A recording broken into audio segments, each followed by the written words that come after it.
안녕하세요. 수능 경찰대학 사관학교 영어 박명규 쌤입니다. 자, 수험생 여러분, 이번 영상도 사관학교 영어 문장 삽입입니다. 4문제를 하도록 하겠습니다. 10쪽에 2문제가 있습니다. 2016년 26번, 그 다음에 11쪽에 2문제가 있습니다. 2013년 27번하고 2012년 36번입니다. 반드시 문제를 풀어보고 영상을 보시는 것이 더 유익할 것 같습니다. 자료가 필요하신 분은 이 카페에 가시면 자료가 아주 잘 정리된 자료가 있습니다. 다운받아서 보시기 바랍니다.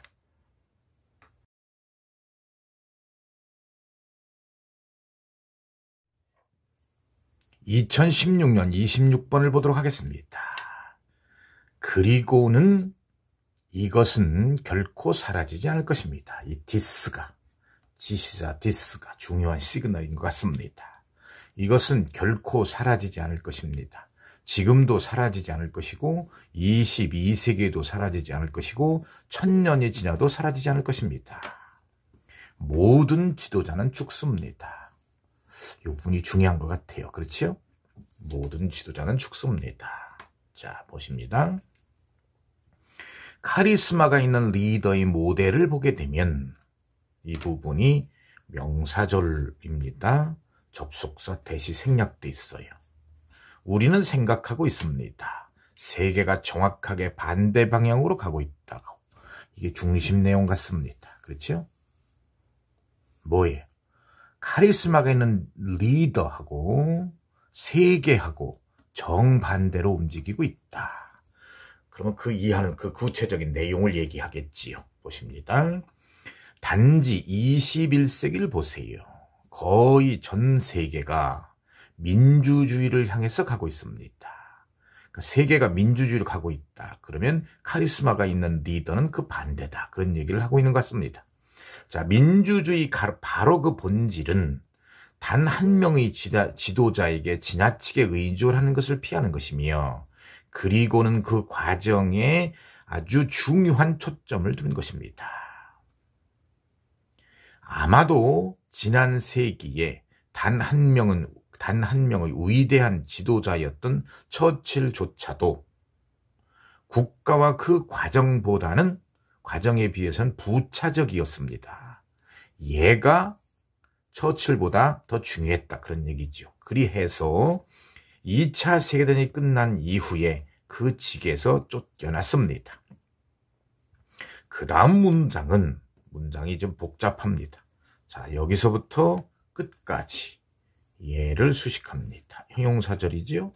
그리고는 여기서부터 끝까지는 understand라고 하는 타동사의 목적어입니다. 명사절입니다. 그리고는 뒤에는 또 얘를 수식하는 형용사절입니다. 보십니다. 히틀러와 스탈린과 무솔리니 이러한 사람들은 그들이 본질적으로 그들이 봉직했던 기관 또는 제도보다 덜 중요하다라고 하는 사실을 이해하지 못한 그런 카리스마가 있는 지도자였던 겁니다. 굉장히 어렵습니다. 다시 한번 더 합니다. 히틀러와 스탈린, 무솔리니는 이러한 사람들은 카리스마가 있는 지도자들이었는데 어떤 지도자들이냐면 대디아를 이해하지 못한 그런 지도자들, 그들이 본질적으로 그 기관 또는 제도보다 덜 중요했다. 그들이 봉직했던, 근무했던. 됐습니까? 자, 그 다음으로 갑니다. 자, 여기서부터 여기까지 양보의 부사절입니다. 자, 설령 당신이 민주주의로의 변화와 기업들의 발전 간의 유사점을 사다, 즉 믿지 않는다 하더라도 위대한 카리스마가 있는 리더의 모델은 하나의 결정적인 결함을 가지고 있습니다. 자, 이러한 변치 않는 인간이 죽는다라고 하는 그러한 현실을 초월하기 위해서는, 자, 5번에서 글의 흐름이 단절되었다라는 걸 느끼죠? 자, 그리고 이제 봅니다. 그럼 살펴봅니다. 이 부분이 뭘까요? this. 이러한 인간이 죽는다라고 하는 변치 않는 현실, 그게 뭡니까? 바로 인간이 모든 지도자는 죽는다, 그런 얘기를 하고 있는 거고요. 그 다음에 또 이제 앞문장을 하고 비교해 봅니다. 하나의 본질적인 결함이 있어요. 그게 뭐예요? 이게 디스를 가리키는 것 같아요. 디스가 이걸 받는 것 같아요. 따라서 정답은 5번이다. 틀림없죠? 자, 그러면 이제 5번 이하를 다시 가봅시다. 이러한 그 변치 않는 인간이 죽는다라고 하는 현실을 초월하기 위해서는 그 초점은 무엇보다도 그 조직의 특질을 세우는 데에 집중해야 할 것입니다. 카리스마가 있는 위대한 지도자가 되는 대신에 2016년 27번을 보도록 합니다. 박산 주어진 문장입니다. 조건절이지요. 부사절입니다. 그리고 여기서부터 여기까지가 가주어 이슬 받는 진주어지요. 명사절입니다. 그렇죠? 자, 그런데 중요한 단서가 있습니다. 시그널이. 뭡니까? this입니다. 그렇죠? this. 만일 이 단계에서 동의가 이루어지지 않거나 또는 혼돈이 있다면 이어지는 어떤 만남은 결실을 거둘 것 같지 않습니다. 만일 이 단계에서 혼돈이 있거나 의견의 불일치가 있다면, 그렇다면 이어지는 회의는 결실을 거둘 것 같지 않다. 이렇게 돼 있죠. 자, 그럼 봅니다. 많은 그 사람 간의 어떤 교류에 있어서 하나의 만남은 이전의 만남에 의해서 이루어진 결정과 취해진 어떤 약속에 의해서 영향을 받습니다. 당연한 얘기죠. 다시 얘기하거니와, 자, 이 부분이 이제 중요한 것인데 어렵습니다. 여기서부터 여기까지가 명사절입니다. 대리아를 확실히 하는 것이 중요합니다. 대리아가 뭡니까? 모든 당사자가 합의를 하고 있어요. 뭐에 대해서? 과거의 교류에 의해서 발생한 중요한 점과 그리고 현재 토론을 위해서 이점이 뭐예요? 얘를 가리키는 거죠. 그 중요한 점에 대해서 중요한 점이 함의하는 바, 의미하는 바에 대해서 동의하는 것이 중요합니다. 동의하고 있느냐를 확실히 하는 것이 중요합니다. 그런데 자, 이 부분 봅니다. 이 문제는 지금 구체적으로 언급되고 있지 않아요. 따라서 2번이 글의 흐름이 부자연스럽습니다. 그죠? 여기서 좀 단절된 것 같아요. 자, 그럼 여기다가 이제 박스한 주어진 문장을 넣고 자, 앞뒤 문장을 비교해 보는 것입니다. 그러면 보세요. 다시 앞문장입니다. 모든 당사자가 합의를 하고 있어요. 과거의 교류에 의해서 발생한 중요한 점에 대해서, 그리고 현재의 토론을 위해서 이 중요한 점이 함의하는 바를 동의하고 있는가를 확실히 하는 것이 중요한데, 그런데 만일 이 단계에서 동의를 해야 되는데 동의하지 않거나 혼돈이 생겨. 그렇다면, 자, 딱 맞죠? 그렇다면, 자, 이러한 문제는 뭐예요? 자, 이어지는 회의가 결실을 거줄 것 같지 않다라고 하는 문제죠. 그러니까 이거는 얘를 가리키는 거예요. this는 바로 이 부분을 가리키네요. 따라서 정답은 2번이 적절하다. 그럼 이제 그 다음 거를 가볼까요? 자, 보십니다. 이러한 문제는 공식적으로 많은 비즈니스 상황에서는 극복되고 있는 것입니다. 왜냐하면 거기서는 형용사절입니다. 회의록이 작성되기 때문입니다. 됐죠? 그 다음에 그 과거에 이전에 그 회의에서 쓰여진 회의록이 검토되고, 그리고 자, 이 부분입니다. 여기는 부사절이네요. 중요한 그 안건, 현재의 회의를 위한 중요한 안건들이 토론되기 이전에 이전에 동의가 되어집니다. 그 다음에 이제 명사절입니다. 여기까지. 그렇죠? 이 절차는 확인해 줍니다. 뭐를? 그 내부에 또 명사절이 있네요. 모든 참여자들이 과거의 것에 대해서 동의할 것과, 그리고 그렇기 때문에 다가오는 회의를 위해서 어떤 공통의 어떤 기준점을 갖는 것을 확실히 해둡니다. 뿐만 아니라 의제가 그 모임 이전에 대체로 나누어집니다. 그래서 이것 그 자체가 어떤 하나의 인지적 틀을 제공하는데, 그래서는 그 개개인들이 토론되어야 할 중요한 영역에 대해서 스스로를 준비하도록 허용해 줍니다. 정답 2번이었습니다. 2013년 27번을 보도록 하겠습니다. 자, 박스 안 주어진 문장에 시그널이 보입니다. this라고 하는 지시대명사고요. 그 다음에 보면 명사절이 2개 있네요. 그렇죠? 이렇게 있습니다. 그래서 이것은 의미합니다.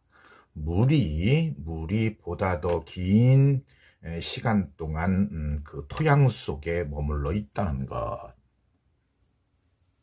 그리고 그래서 식물들이 늘어난 그 건조한 기간 동안에 식물들이 생존할 수 있다라는 것을 의미합니다. 이 부분을 이제 잘 보셔야 돼요. 자, 그러면은 봅시다. 자, 첫 문장입니다. 형용사절이 있군요. 그렇죠? 얘를 수식합니다. 형용사절입니다. 퇴비라고 하는 것은 그것의 전반적인 질을 향상하기 위해서 정원에 있는 토양 또는 흙에 더해질 수 있는 유기 물질인 것입니다. 그것은 여러 가지 점에 있어서 유익합니다. 우선 정원의 토양에다가 그 퇴비를 더하게 되면 식물들을 훨씬 더 건강하게 만들어줍니다. 자, 비코스의 절이 있습니다. 그렇죠? 그리고 얘를 또 수식하는 형용사절이 있습니다. 그렇죠?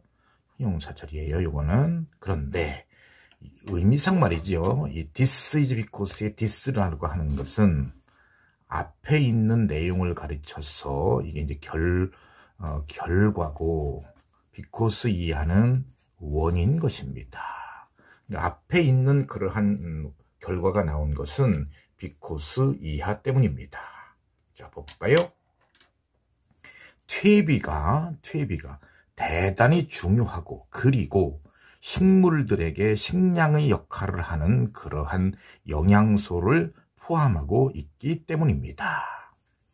자, 뿐만 아니라 그것에 더해진 퇴비를 가지고 있는 토양은 보다 더 긴 시간 동안 물을 담고 있는 것입니다.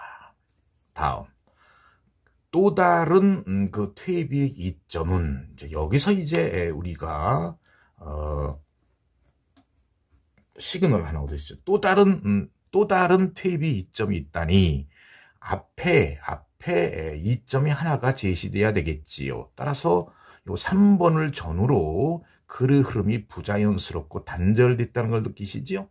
따라서 박스안 주어진 문장이 3번이 아닐까, 우리 이제 의심을 해보는 겁니다. 3번이겠다라고 생각을 해보고, 자, 추론을 해가봅시다. 자, 그러면 보세요. 또 다른 퇴비 이점이다. 그러면 요 이점이 어떤 걸까요? 이점이요? 이걸 가리키겠죠. 그렇죠? 이런 것 같습니다. 그죠? 식물들이 늘어난 건기 동안에 생존할 수 있다는 것, 그것이 이 퇴비의 또 다른 이점 중에 이점에 속하는 거지요. 그러면 this는 뭘 얘기할까요? 그러면 이것은 의미합니다. 물이 보다 더 긴 시간 동안 토양 속에 머물고 있다는 것을, 그건 뭘 가리킬까요? 아마 이 부분 같습니다. 물을 담고 있어요. 보다 더 긴 시간 동안. 그렇죠? 따라서 얘가 이걸 가리키고요. 구체적으로는 얘하고 같은 얘기를 하고 있는 것입니다. 따라서 정답은 3번 이미 명백해졌어요. 그렇죠? 자, 그러면 이제 3번 이하를 우리 공부를 위해서 한번 가보도록 하겠습니다. 보시면 또 다른 퇴비 이점은 명사절입니다. 그 다음에 요 이하는 얘를 수식하는 형용사절입니다. 그렇죠? 그래서 그것이 가정에서 제거할 필요가 있는 그러한 그 쓰레기의 양을 줄여준다는 것입니다. 됐지요? 자, 그래서 그 다음에 가봅니다. 이제 미국에서 가정 쓰레기의 24%는 요 부분이 또 이걸 수식하는군요. 얘가 수식합니다. 형용사절이네요. 자, 미국에서 가정에서 버려지는 쓰레기의 24%는 버려지는 대신에 퇴비가 될 수 있는 그런 유기 물질로 구성되어 있습니다. 그 다음에 such A as B죠. such A as B. 그러면 뭐예요? B 같은 A. 그런 뜻이잖아요. 그러니까 이것은 사용된 커피 찌꺼기나 바나나 껍질이나 그 다음에 오래된 신문과 같은 것들을 포함하고 있습니다. 자, 부사절이 있습니다. 그렇죠? 부사절입니다. 이놈은. 그래서 이러한 것들은 쓰레기통에 버려지는 대신에 그것은 전체 사회에 이득을 줍니다. 2012년 36번을 보도록 하겠습니다. 박스 안 주어진 문장에 it이라고 하는 시그널이 있습니다. 그것은 주장합니다. 명사절입니다. 그렇죠? 그 다음에 선행사가 이렇게 있고 얘가 이제 형용사절입니다. 그리고는 또 부사절이 있군요. 그렇죠? 그래서 보시면 그것은 주장하고 있습니다. 그것이 뭔지를 우리는 이제 알면 되겠습니다. 독자들이 텍스트를 그들이 이미 소유하고 있는 문화적, 구문적, 언어적, 그리고 역사적인 지식에 끼워 넣습니다. 맞춰간다 그 말이겠죠. 그런 다음에는 새롭거나 예기치 않은 정보가 나타나게 되면 돌아가서 점검합니다. 자, 첫 문장입니다. 역시 또 명사절이 있습니다. 세 가지 주요한 모델이 있습니다. 리딩, 독서가 어떻게 일어나는가에 대해서. 자, 다시 또 명사절이 있습니다. 이렇게 있고요. 또 명사절이 있습니다. 이렇게 있네요. 자, 그런데 보시면 상향식 이론은 주장하고 있습니다. 독자가 텍스트를 구성하고 있습니다. 자, 가장 작은 단위부터 말하자면 글자에서 단어로, 단어에서 구로, 구에서 문장으로 기타 등등. 그리고 또 주장하고 있습니다. 그러한 작은 단위로부터 그 텍스트를 구성하는 그 과정이라고 하는 것은 너무나도 자동적이어서 소위에 걸리는 부사절입니다. 결과를 나타냅니다. 그렇죠? 부사절이고요. 그 다음에 내부에 명사절이 있군요. 그래서 너무나도 자동적이어서 독자는 그것이 어떻게 작동하는가에 대해서 알지 못합니다. 다음, 하향식 이론은 또 주장하고 있습니다. 이게 좀 어디까지일까요? 여기까지일 것 같아요. 그죠? 명사절입니다. 독자가 아주 많은 양의 지식과 기대와 가정과 그리고 질문들을 텍스트에 가져옵니다. 그리고는 어휘에 대한 기본적인 이해가 전제된다면, 그것이 주어진다면 그들은 계속해서 읽어갈 겁니다. 부사절이 있습니다. 그 텍스트가 그들의 기대를 확인해 주는 한. 자, 근데 이제 3번을 가보시면 상호학파가 있어요. 그 이론의 상호학파는 이론가들의 상호학파는 여기서 글이 흐름이 부자연스럽고 단절된다는 것을 느끼겠지요. 그러니까 3번이 답이 아닐까. 즉 3번이 박스 안 주어진 문장이 들어가지 않을까 우리 이제 생각을 해보는 거예요. 자, 그럼 이시 뭘까요? 자, 탑다운 시어리가 아니겠는가? 그렇죠? 생각해보고 그러면 이제 내용적으로 가봅시다. 보시면 독자들이 아주 많은 양의 지식과 기대와 가정과 그리고 질문들을 텍스트에 가져옵니다. 라는 말은 독자가 텍스트를 그들이 이미 소유하고 있는 이러이러한 지식에 가져옵니다. 집어넣어서 대입을 시켜본다는 거죠. 자, 맞습니다. 그러니까 정답은 3번이겠다. 그렇죠? 자, 그리고 이제 또 가봅니다. 뭐 정답을 내서 여기서 멈추지 말고 우리는 공부, 실력 향상을 위해서 나머지도 이제 해봅니다. 얘가 형용사절일 수 있습니다. 삽입됐죠? 자, 대부분이 학자들이 현재 지지를 보내는 그러한 이론가들의 상호학파는 주장하고 있어요. 명사절입니다. 하향식 그리고 상향식 과정 둘 다가 교대적으로 그리고 동시에 일어나고 있다고. 됐죠? 그 다음에 이러한 이론가들은 과정을 설명하고 있습니다. 명사절입니다. 상향식 그리고 하향식 이론 둘 다를 오고 가고 한다고. 자, as well as라고 하는 접속사가 있습니다. 그 텍스트의 종류에 따라서 그리고 그 글을 읽는 사람의 배경 지식이나 언어의 능숙도나 동기부여나 그리고 전략 사용과 그리고 독서에 관해서 문화적으로 형성된 믿음뿐만이 아니라 텍스트의 종류에 따라서 상향식 그리고 하향식을 오고 가고 하는 과정을 설명한다. 그 다음에 이제 부사절입니다. 상향식 그리고 하향식 과정은 상호적으로 일어납니다. 독자들이 그 텍스트로부터 이론을 형성할 때에 정답 3번이었습니다.